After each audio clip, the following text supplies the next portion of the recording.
नमस्कार विद्यार्थियों, मैं सुनीता गौतम आपका स्वागत करती हूँ ज्ञान सागर 73 चैनल पर। आज हम कक्षा 10 के कोर्स बी के महत्वपूर्ण पाठ मनुष्यता रचनाकार जिसके हैं मैथिली शरण गुप्त, उसका अध्ययन करेंगे। यह पाठ हमें सच्चे मानव मूल्यों, करुणा और परोपकार की प्रेरणा देता है। कृपया हमारे चैनल ज्ञान सागर 73 को सब्सक्राइब करें, वीडियो को लाइक करें और शेयर करें ताकि और भी विद्यार्थी इसका लाभ उठा सकें। आइए हम मैथिली शरण गुप्त के बारे में जानकारी प्राप्त करते हैं। इनका जीवन परिचय इस प्रकार है।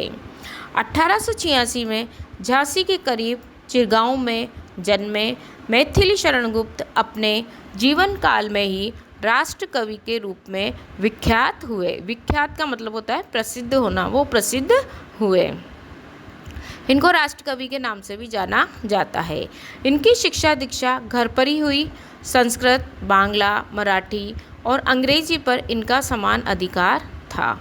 गुप्त जी राम भक्त कवि हैं। राम का कीर्तिगान इनकी चिरसंचित अभिलाषा रही।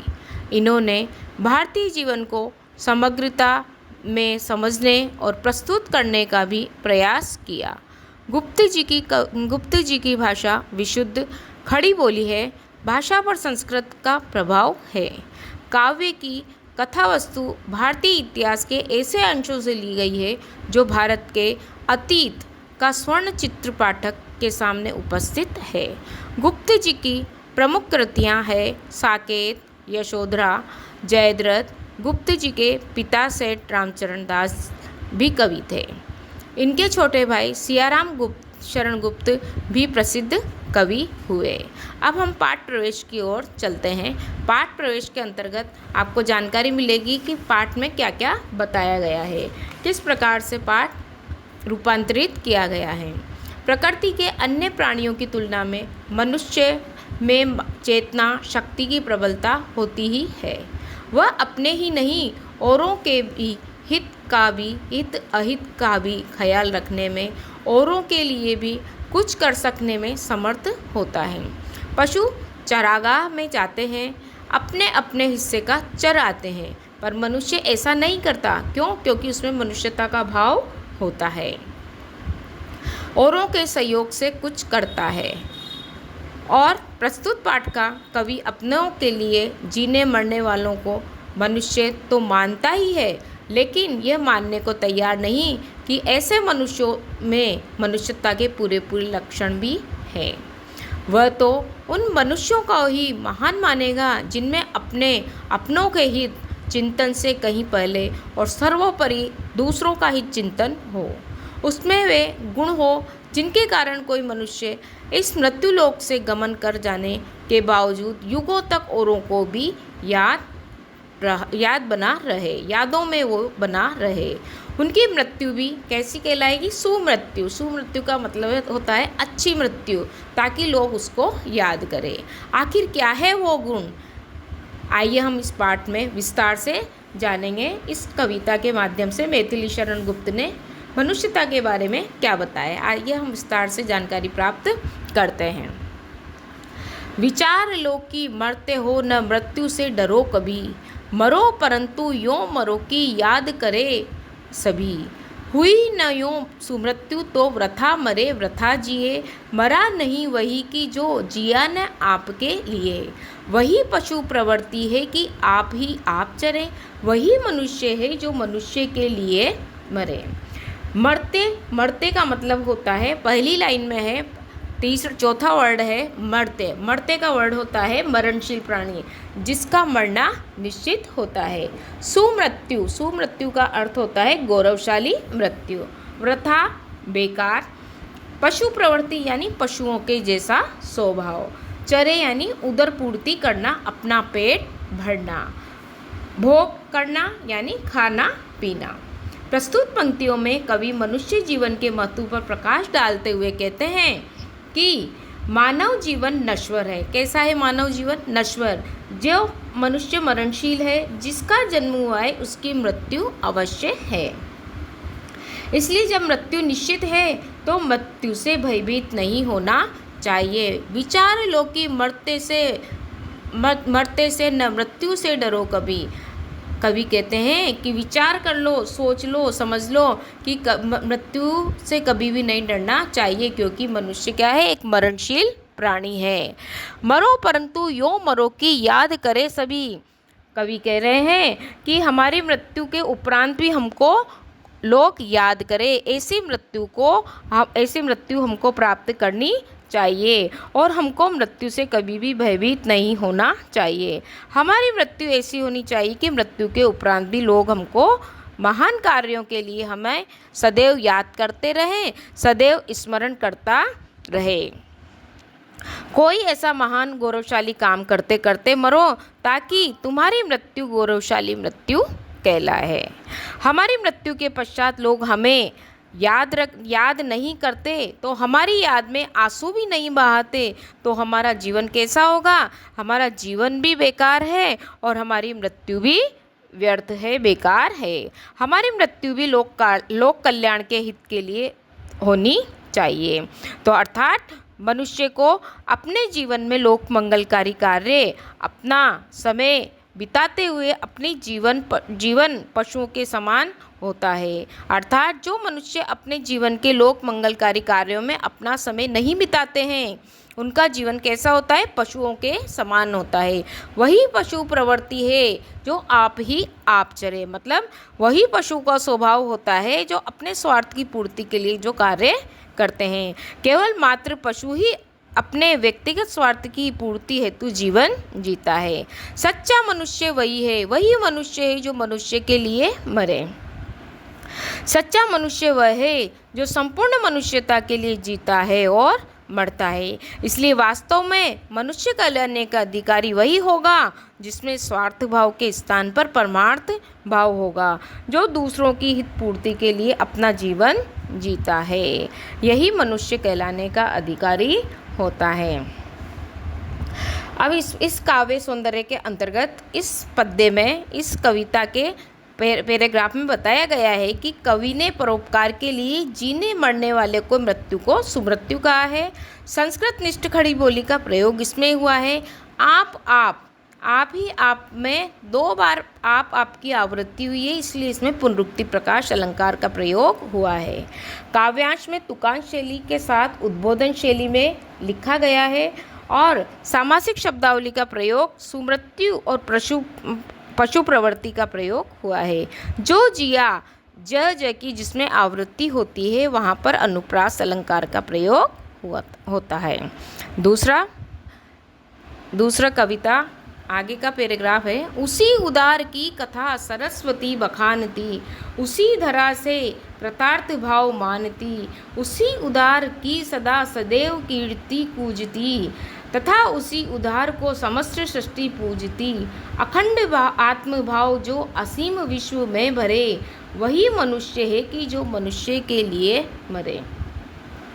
उदार का अर्थ होता है दानी सहृदय, बखानना यानी वर्णन करना, धरा यानी धरती, पृथ्वी, कृतार्थ यानी धन्य होने का भाव, कीर्ति यश, सृष्टि का मतलब होता है ब्रह्मांड या संसार, पूजती गूंजती, पूजती का मतलब होता है सम्मान करना, असीम अनंत विशाल, विश्व यानी संसार, अखंड आत्मभाव इसका मतलब होता है सब में अपना दर्शन करना।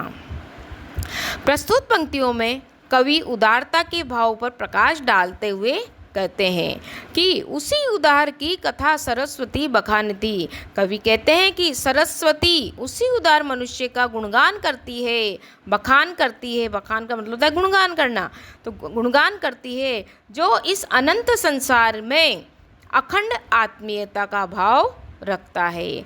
पृथ्वी भी ऐसे उदार व्यक्तियों के प्रति कृतज्ञ है, कृतार्थ भाव मानती। धरा का मतलब पृथ्वी, तो पृथ्वी भी ऐसे उदार व्यक्ति के प्रति कृतज्ञ होती है। संसार भर में उसकी कीर्ति का यशोगान होता रहता है। सजीव कीर्ति कूजती का मतलब यशोगान होता है, उसकी प्रसिद्धि का यशोगान होता है।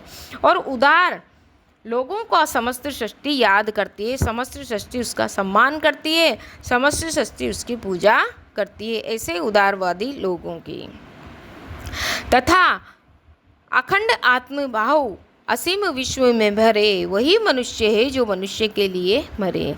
सब व्यक्ति उस उदार चेतना का सम्मान करते हैं। कवि का मानना है कि यही वह भाव है जिसमें वैश्विक एकता और अखंडता को एक नई दिशा मिलती है।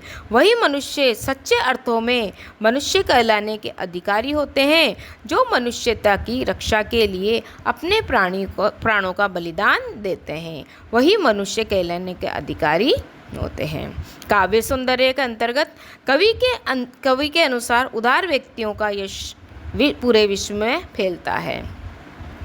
सदा सजीव समस्त सृष्टि कीर्ति कूजती अखंड आत्म उसी उदार, इसमें अनुप्रास अलंकार का प्रयोग हुआ है क्योंकि इसमें वर्णों की आवृत्ति हुई है।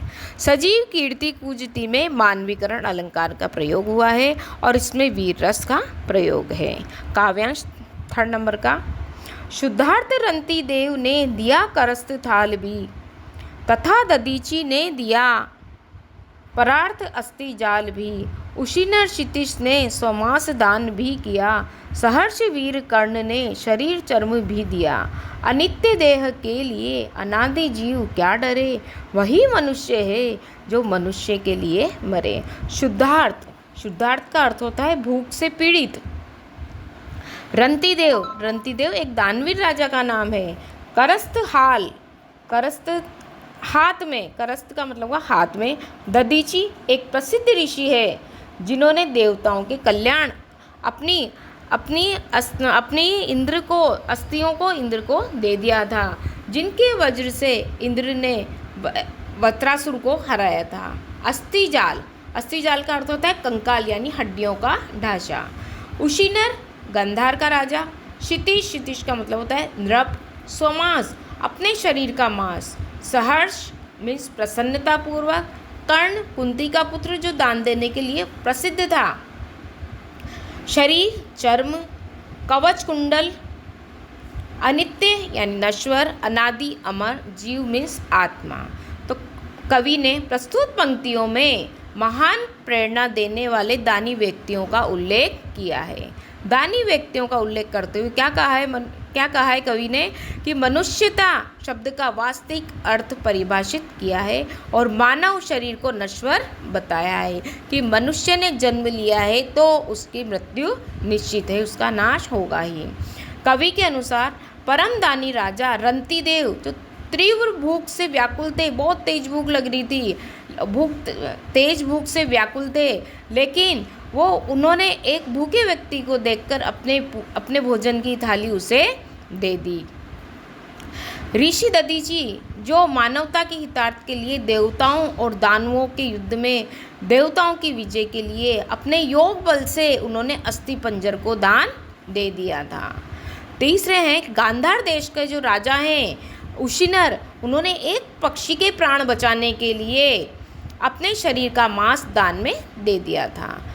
और कुंती पुत्र दानवीर कर्ण ने अपने वचन की रक्षा के लिए अपने शरीर के अंग के कवच कुंडल दान में कर दिए थे। यह संसार नश्वर है। अनित्य देह के लिए अनादि जीव क्या डरे। यह संसार कैसा है, नश्वर है, और मानव शरीर क्षणभंगुर है, इसलिए भयभीत होने से कोई लाभ नहीं है। अनित्य देह के लिए अजीव क्या डरे, इसलिए हमको भयभीत कभी भी नहीं होना चाहिए। मनुष्य का इस नश्वर शरीर के लिए नष्ट होने से भयभीत नहीं होना चाहिए। अतः सच्चा मनुष्य है वो जो संपूर्ण मानव जाति के लिए जीता है और मरता है। इसमें कवि ने परोपकार के बारे में बताया गया है कि किस प्रकार से ऋषियों ने परोपकार करके सभी के दुख को दूर किया है। तो परोपकार की महत्ता को समझाने के लिए पौराणिक प्रसंगों का इसमें उल्लेख किया है और सरल सहज खड़ी बोली के तत्सम शब्दों का इसमें प्रयोग हुआ है। काव्यांश में दृष्टांत अलंकार का प्रयोग है, मतलब अलग अलग थे। दृष्टांत का मतलब होता है उदाहरणों के माध्यम से कवि ने समझाया है। वीर रस का इसमें प्रयोग हुआ है। काव्यांश नंबर अब 4 है। सहानुभूति चाहिए महाविभूति है यही, वशीकृता सदैव है बनी हुई स्वयं मही। विरुद्धवाद बुद्ध का दया प्रवाह में बहा। विनीत लोक वर्ग क्या न सामने झुका रहा। आहा वही उदार है, परोपकार जो करे, वही मनुष्य है जो मनुष्य के लिए मरे। सहानुभूति, सहानुभूति का अर्थ होता है एक दूसरे के प्रति दुख के भाव को अनुभव करना, एक दूसरे के दुख के भाव को अनुभव करना। महाविभूति यानी महान व्यक्तियों की गुण रूपी पूंजी। वशीकृता यानी सम्मोहित करना। मही पृथ्वी। विरुद्धवाद यानी विरोधी बातें। विनीत, विनीत का मतलब होता है झुकना, झुका हुआ। लोक वर्ग यानी लोगों के विभिन्न वर्ग। राष्ट्रकवि मैथिली शरण गुप्त इन पंक्तियों में सहानुभूति, परोपकार की भावना और करुणा को मनुष्यता का सर्वोत्तम गुण मानते हैं।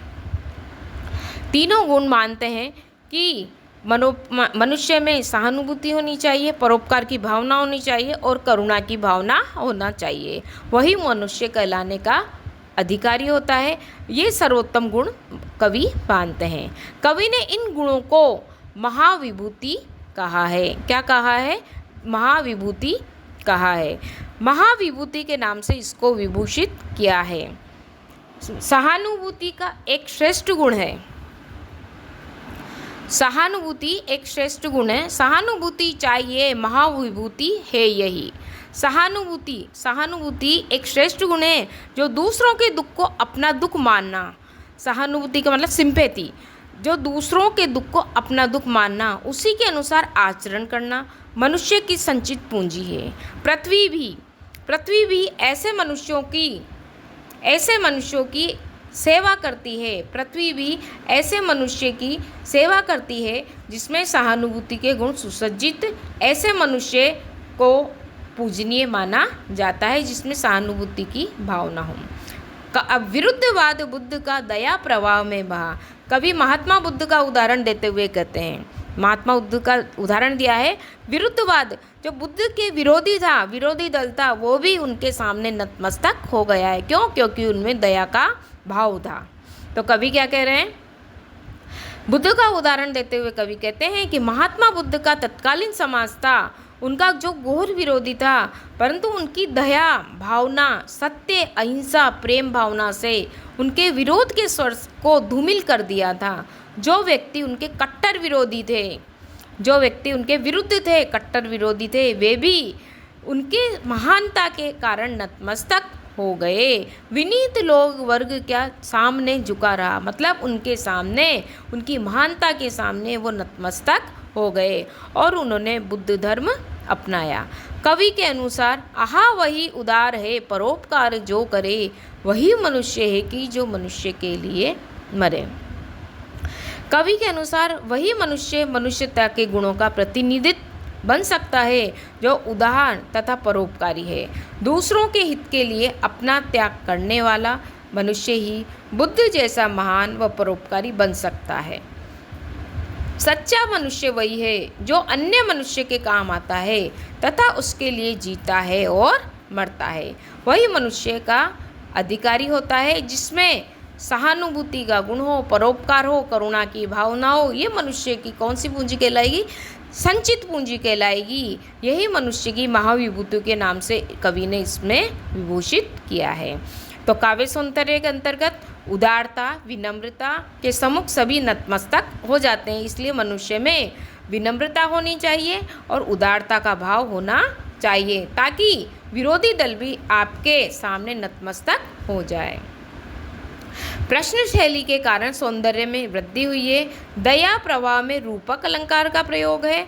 वीर रस की अभिव्यक्ति हुई है। महाविभूति, विरुद्धवाद, दया प्रवाह में सामासिक शब्द का प्रयोग हुआ है। काव्यांश 5वें नंबर का है। अब रहो न भूल के कभी मदांध तुच्छ वित्त में, सनाथ जान आपको करो न गर्व चित्त में। अनाथ कौन है यहाँ त्रिलोकीनाथ साथ है, दयालु दीन बंधु के बड़े विशाल हाथ है। अतीव भाग्यहीन है अधीर भाव जो करे, वही मनुष्य है कि जो मनुष्य के लिए मरे। मदांध यानी गर्व से अंधा, मदांध का मतलब गर्व से अंधा। मद यानी घमंड गर्व। तुच्छ महत्वहीन थोड़ा। वित्त का मतलब धन संपत्ति। सनात जिनके साथ ईश्वर हो उसको सनात कहा जाता है। सर्वसमर्थ मतलब। अनाथ का मतलब होता है बेसहारा। त्रिलोकनाथ यानी तीनों लोकों के स्वामी। दीनबंधु दीनों के रक्षक। अतीव अत्यधिक। भाग्यहीन अभागा। अधीर यानी धैर्य न होना। कवि ने प्रस्तुत पाठ की पंक्तियों में कवि ने धन के कारण अहंकारी न होने की प्रेरणा दी है कि मनुष्य को कभी भी धन के कारण कभी भी अहंकारी नहीं होना चाहिए। कवि के अनुसार धन की प्राप्ति कोई सबसे बड़ी उपलब्धि नहीं है। धन की कोई उपलब्धि नहीं है, यह मात्र क्या है, एक तुच्छ उपलब्धि है। इस पर कभी भी भूल कर भी कभी भी घमंड नहीं करना चाहिए। कवि कह रहे हैं रहो ना भूल के कभी मदान्ध तुच्छ वित्त में। कभी भी वित्त का मतलब धन, कभी भी धन संपत्ति के कारण कभी भी मनुष्य को घमंडी नहीं होना चाहिए, गर्व से अंधा नहीं होना चाहिए। यह मात्र एक तुच्छ उपलब्धि है, इस पर कभी भी घमंड नहीं करना चाहिए। धन के बल पर सांसारिक दृष्टि में स्वयं को सुरक्षित अनुभव करके अपने मन में अभिमान न करना।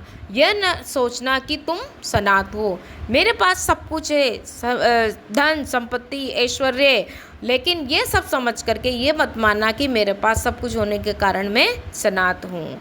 धन या परिवार जन तुम्हारे नाथ हैं जो तुम्हारी रक्षा कर लेंगे। अनाथ कौन है, यहाँ त्रिलोकीनाथ साथ है। सोच कर देखो, इस संसार में कोई अनाथ नहीं है, सबके सिर पर भगवान त्रिलोकीनाथ का साया है और वह ईश्वर दीनों का और गरीबों का सहारा है। दयालु है, उसकी शक्ति बहुत अधिक है, वह सबकी सुरक्षा और सहारा देता है। दयालु दीन बंधु के बड़े विशाल हाथ हैं, अर्थात उस दयालु दीनों का गरीबों का सहारा देने वाला उसके बहुत बड़े बड़े हाथ हैं, अर्थात वो सहारा देता है। उसकी शक्ति बहुत अधिक प्रबल है, वह सबको सुरक्षा देता है। अतः जो भी मनुष्य अपने मन में अधीरता रखता है वह अभागा है। सच्चा मनुष्य तो वह है जो दूसरों मनुष्यों के काम आता है और उनके लिए जीता है और मरता है।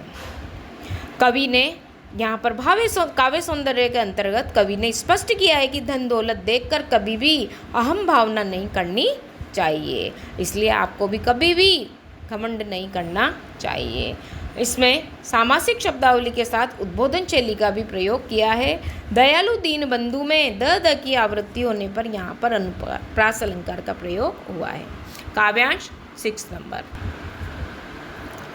विद्यार्थियों, मनुष्यता पाठ का आधा भाग हमने आज पढ़ लिया है और शेष भाग में अगली वीडियो में लेकर आऊँगी ताकि पूरा पाठ आपके लिए और भी आसान बन जाए। चैनल से जुड़े रहिए। धन्यवाद।